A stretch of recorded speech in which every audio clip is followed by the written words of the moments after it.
할렐루야. 오늘 새벽에 함께 하신 여러분 환영합니다. 주님의 이름으로 환영합니다. 오늘 말씀은 지난주에 이어서 또 시편으로 준비했습니다. 오늘 말씀은 구약성서 시편 37편 1절부터 29절까지 함께 보시겠습니다. 악을 행하는 자들 때문에 불평하지 말며 불의를 행하는 자들을 시기하지 말지어다. 그들은 풀과 같이 속히 배임을 당할 것이며 푸른 채소같이 쇠잔할 것이미로다. 여호와를 의뢰하고 선을 행하라.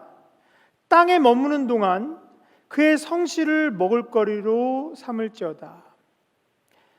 또 여호와를 기뻐하라. 그가 내 마음의 소원을 내게 이루어 주시리로다.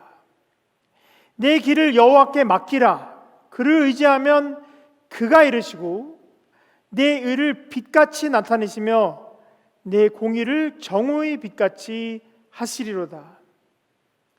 여호와 앞에 잠잠하고 참고 기다리라. 자기 길이 형통하며 악한 꾀를 이루는 자 때문에 불평하지 말지어다. 분을 그치고 노를 버리며 불평하지 말라. 오히려 악을 만들 뿐이라. 진실로 악을 행하는 자들은 끊어질 것이나 여호와를 소망하는 자들은 땅을 차지하리로다. 잠시 후에는 악인이 없어지리니 내가 그곳을 자세히 살필지라도 없으리로다. 그러나 온유한 자들은 땅을 차지하며 풍성한 화평으로 즐거워하리로다. 악인이 의인치기를 꾀하며 그를 향하여 그의 일을 가는도다. 그러나 주께서 그를 비웃으시리니 그의 날이 다가옴을 보심이로다. 악인이 칼을 빼고 활을 당겨 가난하고 궁핍한 자를 엎드려뜨리며 행위가 정직한 자를 죽이고자 하나 그들의 칼은 오히려 그들의 양심을 찌르고 그들의 활은 부러지리로다. 의인의 적은 소유가 악인의 풍부함보다 낫도다. 악인의 팔은 부러지나 의인은 여호와께서 붙드시는도다. 여호와께서 온전한 자의 날을 아시나니 그들의 기업은 영원하리로다. 그들은 환난 때에 부끄러움을 당하지 아니하며 기근의 날에도 풍족할 것이나 악인들은 멸망하고 여호와의 원수들은 어린 양의 기름같이 타서 연기가 되어 없어지리로다. 악인은 꾸고 갚지 아니하나 의인은 은혜를 베풀고 주는도다. 주의 복을 받은 자들은 땅을 차지하고 주의 저주를 받은 자들은 끊어지리로다. 여호와께서 사람의 걸음을 정하시고 그의 길을 기뻐하시나니 그는 넘어지나 아주 엎드러지지 아니함은 여호와께서 그의 손으로 붙드심이로다. 내가 어려서부터 늙기까지 의인이 버림을 당하거나 그의 자손이 걸식함을 보지 못하였도다. 그는 종일토록 은혜를 베풀고 꾸어주니 그의 자손이 복을 받는도다. 악에서 떠나 성을 행하라. 그리하면 영원히 살리니 여호와께서 정의를 사랑하시고 그의 성도를 버리지 아니하심이로다. 그들은 영원히 보호를 받으나 악인의 자손은 끊어지리로다. 의인이 땅을 차지하며 거기서 영원히 살리로다. 아멘. 기도하시겠습니다. 하나님 아버지, 이 시간 새벽동과 함께 저희를 깨워주시고 저희 영혼을 솟게 해주시고 또 저희가 주님 앞에 무릎 꿇게 하시니 감사합니다.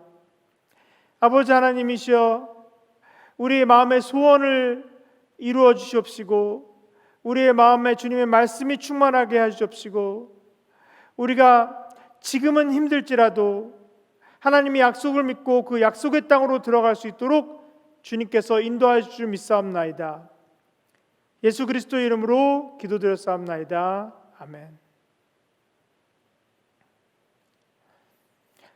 홍해를 기적적으로 건너고 아마 이스라엘 백성들은 이제는 살았구나 하는 생각으로 아마 너무 기뻤을 것입니다. 그런데 그 이후에도 40여 년 동안 이스라엘 백성은 광야를 헤매게 되어 있습니다. 40년이라 될 거라고는 미리 알고 떠난 것이 아닐 겁니다. 항상 오늘일까 내일일까 다음 주일까 내년일까 이런 것들을 생각하면서 찾아 헤맸는데 그렇게 흘러간 세월이 40년이 되는 것입니다. 저희도 락다운을 처음 할 때에는 2주일만 하면 되는 줄 알았는데 이것이 한 달이 되고 2달이 되고 이제 3개월이 되었고 이제는 끝나는가 보다 해서 지지난주부터 교회에 다시 모여서 너무 반갑게 서로 예배도 같이 드리고 다시 은혜를 받을 수 있을까 했는데 또 다시 예배가 온라인으로 바뀌면서 또 어떤 주들은 2개월을 더 락다운이 되기도 하고 이러다가 계속해서 이런 상황이 결국에는 약이 발견이 안 되고 이렇게 그냥 계속 간다는 말을 하는 전문가들도 생겨났습니다. 어쩌면 우리 인생과 비슷한지도 모릅니다. 우리도 인생을 살다 보면 누구에게나 이 광야의 세월이 있습니다. 지금은 참고 견디면 약속의 땅으로 들어갈 수 있다는 소망을 가지고 어쩌면 우리도 오늘 하루를 살아가는 것일지도 모르겠습니다. 어떻게 하면 우리는 빨리 광야에서 나와서 하나님께서 약속하신 젖과 꿀이 흐르는 땅으로 갈 수 있을까요? 이것이 오늘 말씀의 주제입니다. 어떻게 하면 우리가 꿈꾸던 마음의 소원을 이루고 희망이 이루어지고 꿈이 이루어지고 성공할 수 있을까요? 행복할 수 있을까요? 신명기 8장 1절에 보면 내가 오늘 명하는 모든 명령을 너희는 지켜 행하라. 그리하면 너희가 살고 번성하고 여호와께서 너희 조상들에게 맹세하신 땅에 들어가서 그것을 차지하리라고 하셨습니다. 또한 내 하나님 여호와께서 이 40년 동안에 내가 광야 길을 걷게 하신 것을 기억하라. 이는 너를 낮추시며 너를 시험하사 내 마음이 어떠한지 그 명령을 지키는지 지키지 않는지를 알려 하심이라. 너를 낮추시며 너를 줄이게 하시며 또 너도 알지 못하며 내 조상들도 알지 못하던 만나를 내게 먹이신 것은 사람이 떡으로만 사는 것이 아니요 여호와의 입에서 나오는 모든 말씀으로 사는 줄을 내가 알게 하려 하심이라 라고 신명기에서 말씀하셨습니다. 여기서 제 생각에 가장 중요한 것은 왜 우리는 광야를 걸어가는 걸까? 왜 그냥 바로 약속의 땅에서 처음부터 태어나자마자 젖과 꿀을 흐르는 땅으로 들어가면 안 될까? 이 생각을 할 수가 있는데 여기서 매우 중요한 말씀이 너를 낮추시며 라는 구절입니다. Be humble. 우리 역대하 7장 14절에도 이런 말씀이 나오죠. 내 이름으로 일컫는 내 백성이 그들의 악한 길에서 떠나 스스로 낮추고 기도하여 내 얼굴을 찾으면 내가 하늘에서 듣고 그들의 죄를 사하고 그들의 땅을 고칠지라고 말씀하셨습니다. 가장 중요한 것은 자신을 낮추는 것입니다. 사실 신학생이 되어서 목회자 훈련을 받을 때 가장 중요한 첫 단계가 바로 이것입니다. 낮아지는 것입니다. 아무리 재능이 많고 아무리 능력이 있고 그렇다 하더라도 예수님의 사역을 이용하여 자신을 높이는 활동을 하는 그런 것은 교회를 세우지 못하고 오히려 너무나도 많은 부작용만 만들어냅니다. 그래서 겸손하지 않은 사람은 목회를 시작하면 안 됩니다. 또한 우리 주변에도 겸손하지 않은 사람은 거리를 두는 길밖에 없을 때가 많습니다. 오직 하나님만이 사랑으로 우리를 낮추실 수 있습니다. 신명기 말씀에서 너를 낮추시며 너를 줄이게 하시고 너를 시험하사 내 마음이 어떠한지 우리에게 알려주신다고 말씀하십니다. 그래서 때로는 고생을 하는 것이 오히려 큰 복이 될 수가 있습니다.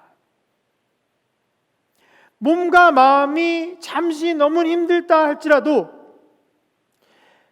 그거에 비해서 너무나도 중요한 것을 깨닫기 때문입니다. 그것은 바로 예수님을 닮아가는 십자가의 겸손입니다.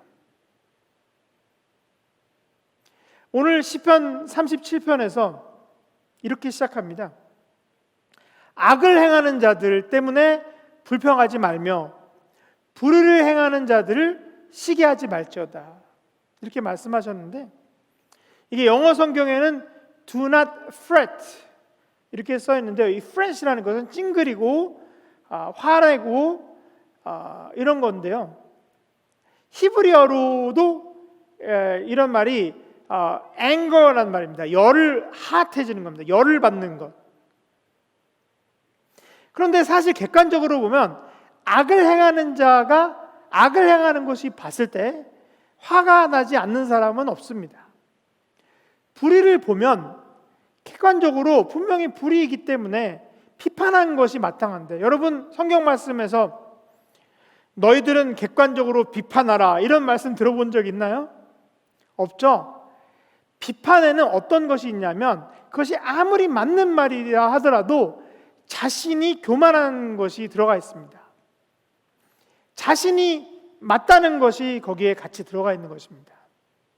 자신은 더 잘할 수 있다고 하는 것이 거기 가정이 되어 있는데, 사실 정치권들도 보면은 비판은 잘하는데 자신은 시키면 못하죠.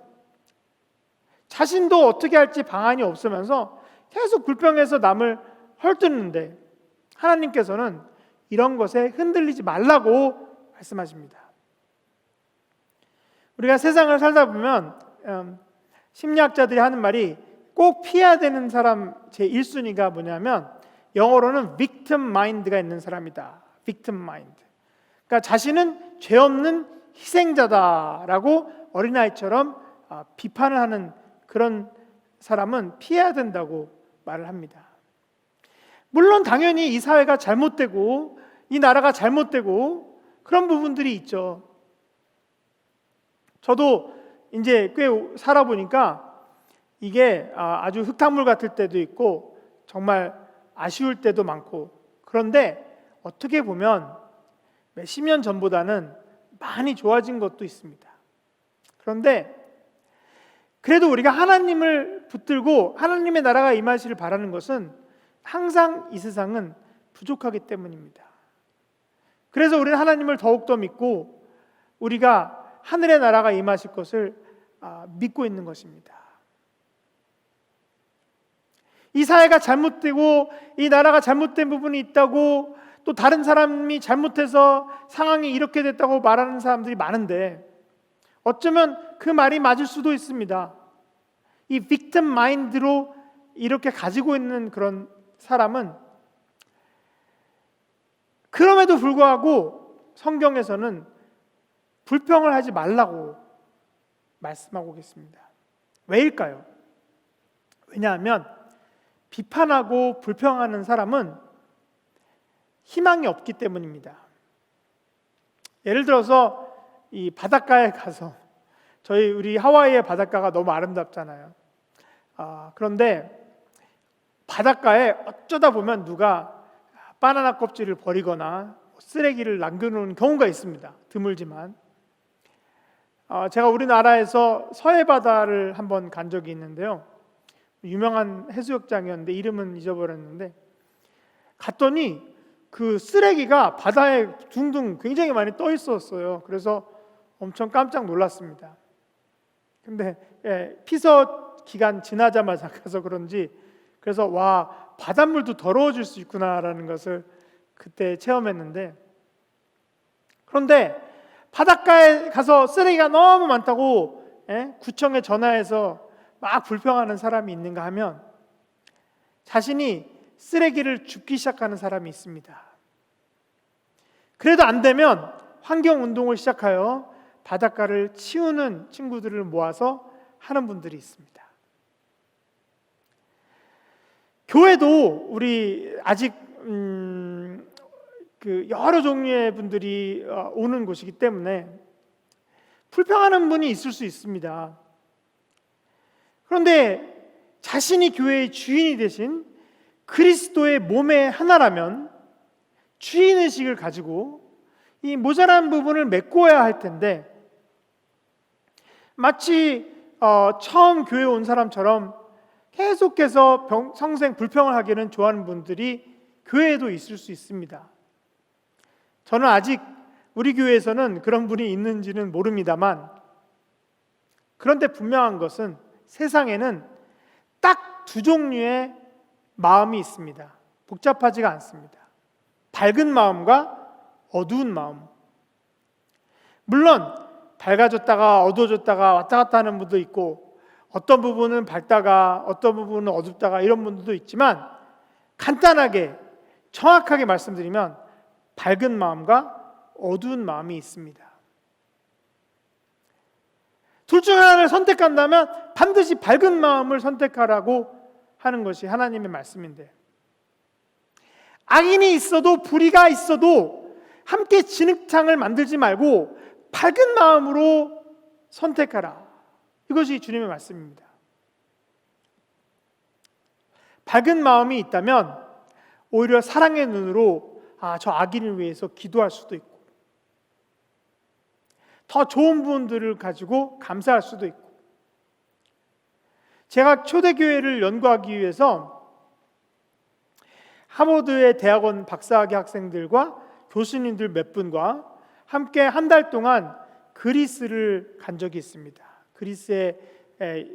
그리스를 돌면서 거기에 처음에 교회가 세워졌을 때의 터들을 파보고 또 연구하고 이런 적이 있었는데, 그때가 8월 달이었습니다. 그래서 8월 달에 지중해를 가니까 너무 더웠습니다.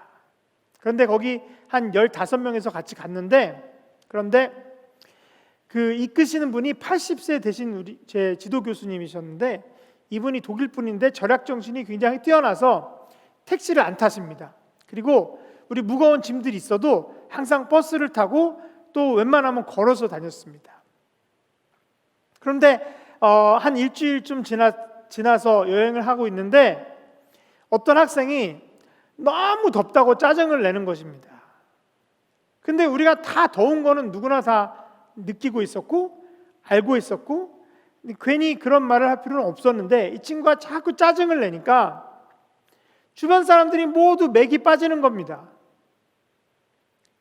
그래서 이 짜증에 목적이 없는 것입니다. 그렇다고 어떻게 해달라는 것도 아니고 우리가 어떻게 할 수가 없지 않습니까? 뭐 하나님께 기도해서 비를 내려달라고 그러는 것도 아니고.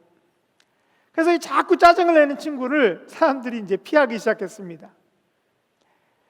원래 부정적인 생각으로 자주 짜증을 내는 경우에는 잘 내려고 하는 일도 다 망가집니다.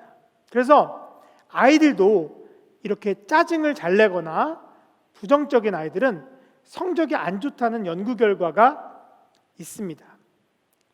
어떤 문제가 있을 때 이것을 해결하려고 해야 하는데 불평만 하기 때문입니다.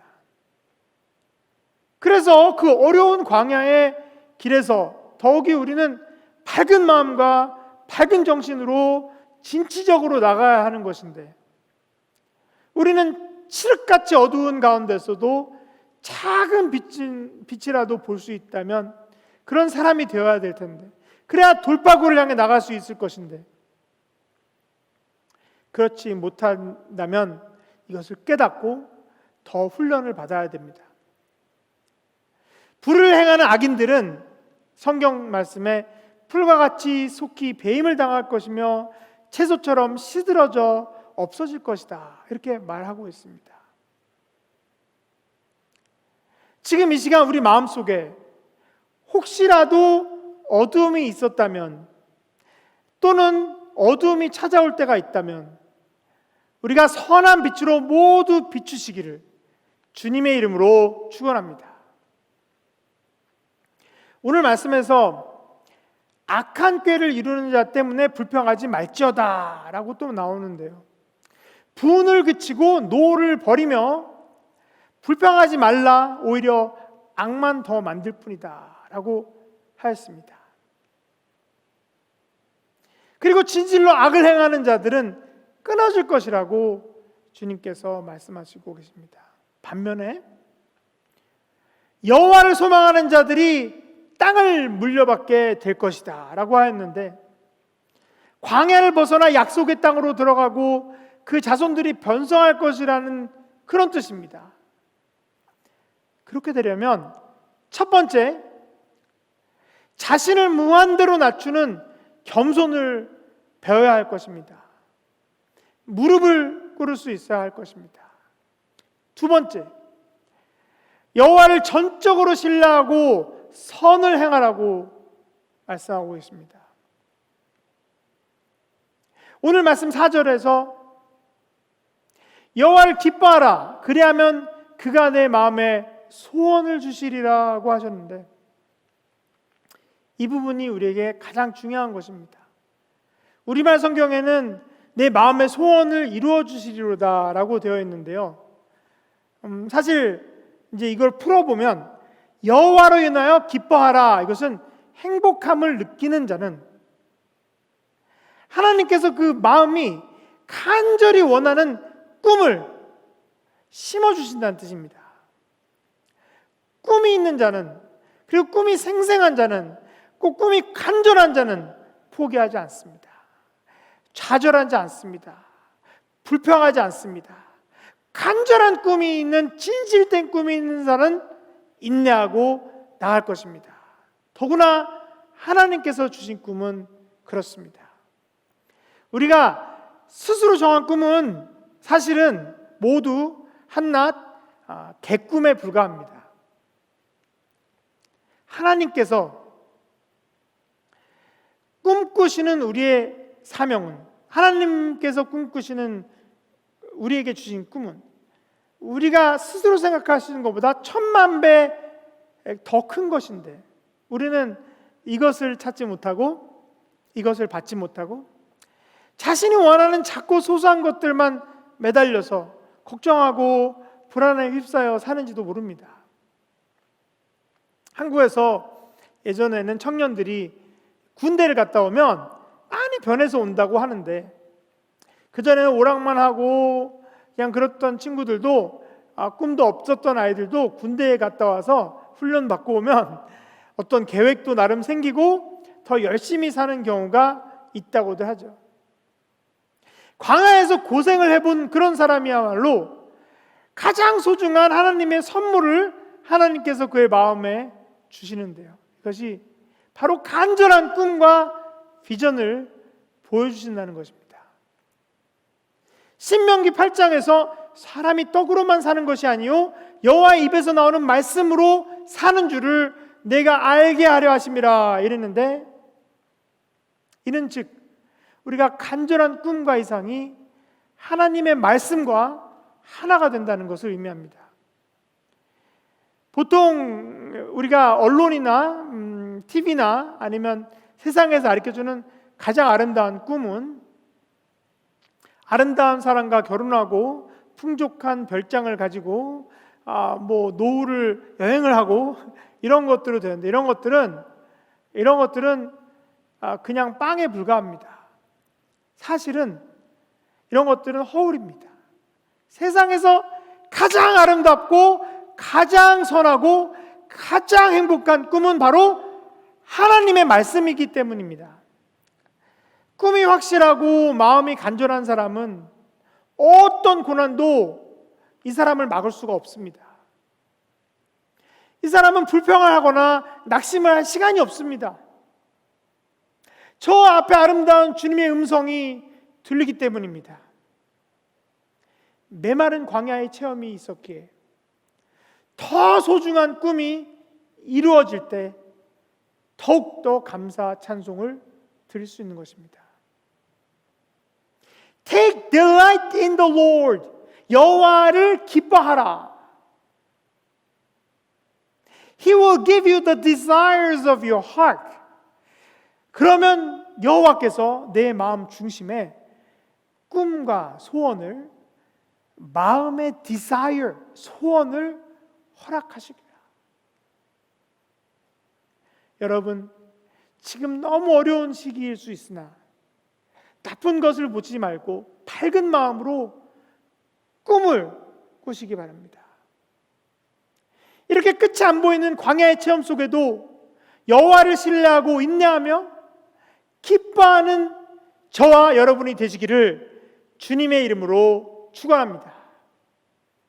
오늘 기도 제목은 첫 번째, 이 나라에 긍휼을 베푸사 지도자들을 비롯해서 모두가 단결하여 이 위기를 극복할 수 있도록 여러분 기도할 때입니다. 두 번째로, 하루빨리 우리 교회가 다시 열 수 있게 치료약이 개발될 것입니다. 이것을 위해서 우리가 기도해야 될 것입니다. 세 번째로, 우리 온라인 사역이 열심히 될 수 있도록, 특별히 다음 주부터 어린이 여름 성경학교를 온라인으로 하는데 이것을 준비하는 사역자님들과 선생님들이 이것을 기쁘게 성령님의 역사 속에서 할 때 우리 어린아이들이 은혜를 받고 많은 것들을 깨달을 수 있도록 여러분 기도해 주시기 바랍니다. 여러분이 있기에 우리 어린아이들이 기쁨으로 이 성전을 바라보고 있습니다. 자, 오늘 이 세 가지를 가지고 함께 주님께 기도하시겠습니다. 기도하시겠습니다. 주여, 주여, 주여. 아버지 하나님, 이시여 주님께서 함께하사 우리가 이 광야의 체험 속에서 겸손을 배울 수 있게 하시옵시고 주님께 기쁨으로 나아가서 우리의 마음의 소원과 꿈을 받을 수 있도록 하시옵시고 지치지 않을 수 있도록 하시옵시고 문제를 해결해 나가면서 하나하나 주님께 영광을 돌릴 수 있도록 하시옵소서. 아버지 하나님의 이곳에 바로 우리가 다시 모일 수 있도록, 우리 교회에 모일 수 있도록 아버지 치료제를 아버지 하나님 저에게 허락해 주옵시고 이 사회가 다시 하나님 앞에 바로 갈 수 있도록 방향을 전환할 수 있도록 해주옵시고 우리 교회를 사랑하여 주옵시고 우리 교회 세워주시옵시고 다시 한번 부흥의 길로 인도하시옵시고 또 우리 어린아이들이 여름 성경을 하는데 은혜를 받을 수 있도록 주님께서 다시 악한 마귀 틈타지 않을 수 있도록 모든 준비 속에 주님께서 함께할 준비 싸움나이다. 할렐루야, 할렐루야.